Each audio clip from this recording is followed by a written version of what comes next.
Bonsoir à la une de ce JT. 3500 selon la police, 10 000 selon la CGT. La manifestation pour la défense de l'industrie a mobilisé ce matin.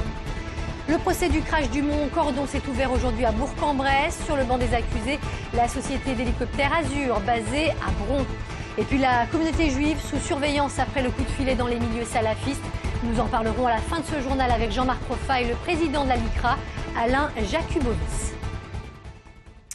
Mais pour débuter, on revient sur ce dramatique fait divers survenu hier au Minguettes. Je vous rappelle qu'une jeune fille de 14 ans s'est défenestrée du 7e étage. Aujourd'hui, les habitants du quartier étaient sous le choc. Même émotion au collège Elsa Triolet où Myriam était scolarisée. La fillette avait d'ailleurs informé l'établissement qu'elle était victime de harcèlement. Un mal-être pas suffisamment pris en compte selon sa famille.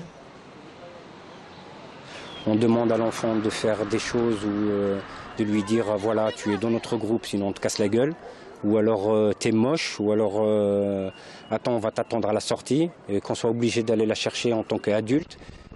Voilà, c'est ça le bizutage, c'est que en fait elle avait l'impression qu'à chaque fois qu'elle vient à l'école, c'est pas pour apprendre, c'est la peur au ventre. L'analyse de sa situation était en cours et bien sûr toujours en lien avec la famille. Nous avons toujours maintenu un dialogue très franc et très constructif avec la famille qui a été remarquable. Et puis concernant l'état de santé de Myriam, sachez que selon nos dernières informations, elle souffrirait de multiples fractures au bassin et aux jambes. Son pronostic vital serait toujours réservé ce soir. Au volet social, action réussie pour la CGT. Pour cette première manifestation de la rentrée, plusieurs milliers de personnes ont défilé dans les rues de Lyon. Principal mot d'ordre de cette journée de grève, la défense de l'industrie. Les précisions de Bertrand Frachon et de Jean-Marc Roffa. Des sous, on demande à notre patron parce qu'il en est plein. Ils étaient 3500 selon la police, 10 000 selon la CGT qui appelait à cette grande manifestation pour l'emploi ce matin à Lyon. Les emplois sont menacés et au plus haut niveau, il y a des bénéfices et des profits. Donc la démarche consiste à demander des explications. Si on prend les actionnaires, leurs critères de gestion étant la rentabilité financière, ça de ce côté-là, ça fonctionne plutôt bien.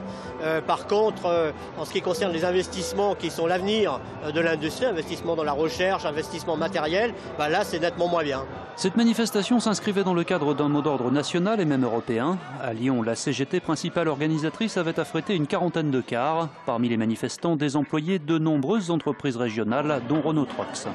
On nous parle de chômage partiel, on nous dit que l'activité baisse de façon conséquente. Donc nous, notre crainte, c'est l'emploi dans l'entreprise, préserver l'emploi par des mesures que le patronat doit mettre en application, notamment sur la productivité, sur plein de choses. Le cortège est parti de la place Jean Massé vers midi pour arriver environ une heure plus tard place des Cordeliers, lieu symbolique puisque c'est là que se trouve le siège de la Chambre de commerce et d'industrie.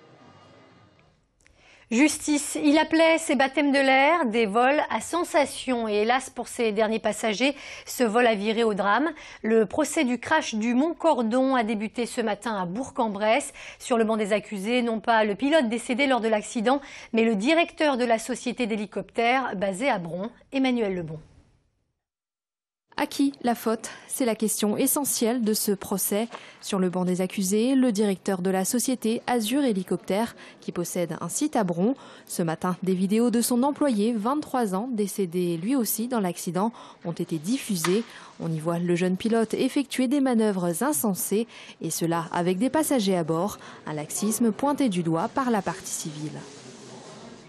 Si le directeur de vol avait été là, ne serait-ce qu'au départ et à l'arrivée de l'hélicoptère, il aurait vu ces manœuvres totalement insolites et impardonnables et on aurait tout arrêté. Autrement dit, le drame de cette chronique annoncée par l'ensemble des baptêmes de l'air précédents ne serait certainement pas arrivé.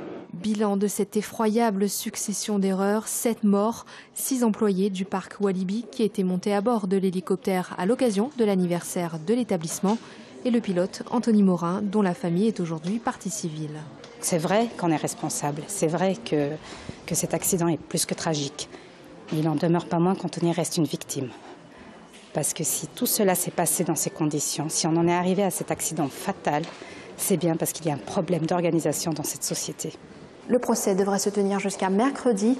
Mis en examen pour homicide involontaire, le président de la société Azur Hélicoptère encourt jusqu'à 5 ans de prison.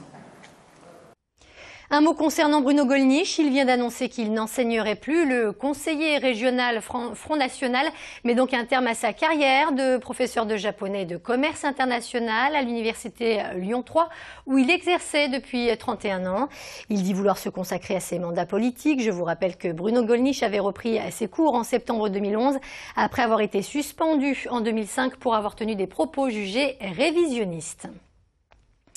Depuis hier, la sécurité aux abords des lieux de culte juifs a été renforcée. Un dispositif mis en place après la fusillade devant la synagogue d'Argenteuil et surtout la découverte d'une liste de lieux susceptibles d'être pris pour cible. Dans le Rhône, des policiers ont donc été postés devant la grande synagogue qui était le site où l'inquiétude est d'autant plus grande que se terminent les fêtes de Soukhot. Doit-on redouter de nouveaux actes antisémites? C'est ce que nous allons tenter de savoir tout de suite avec Jean-Marc Roffa. Il est en compagnie d'Alain Jakubowicz.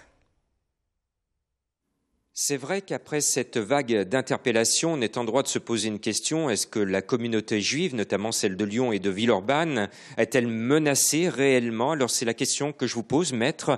Est-ce qu'il y a une peur grandissante chez nous? Écoutez, j'imagine, oui, bien sûr. Il y a de quoi, d'ailleurs, une peur grandissante quand on sait ce qui s'est produit et les menaces qui pèsent sur la communauté juive. Mais moi, je vais aller au-delà.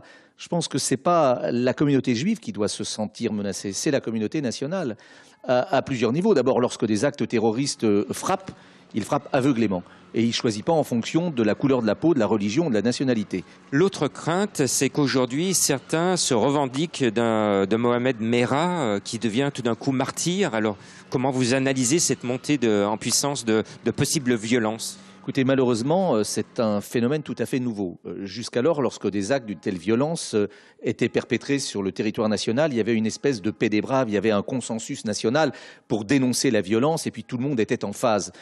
Cette fois, avec cette affaire Merah, on a assisté pratiquement au phénomène inverse.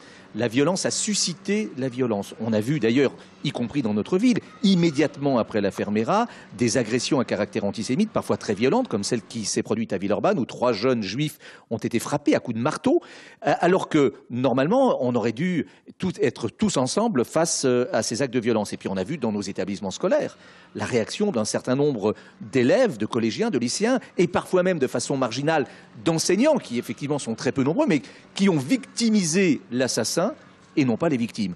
Et là, on est dans un inversement des valeurs qui est très inquiétant.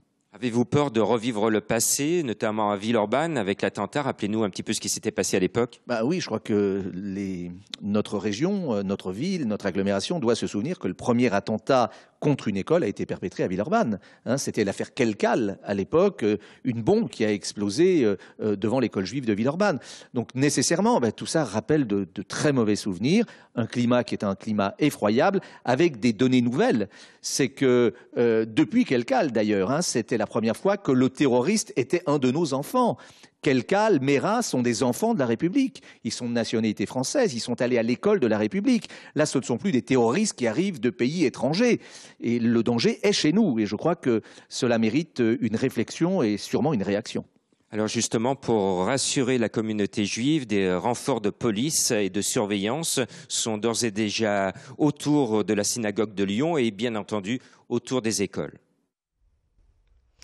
Un mot concernant le grand stade de Dessine. Jean-Michel Aulas a reconnu aujourd'hui que la livraison de l'équipement devrait avoir du retard. 6 mois supplémentaires selon le président de l'OL qui invoque les multiples recours déposés par les opposants. Un nouveau recours sera d'ailleurs encore étudié au mois de décembre prochain. Il s'est dit par ailleurs confiant quant à la tenue de l'Euro 2016 à Lyon.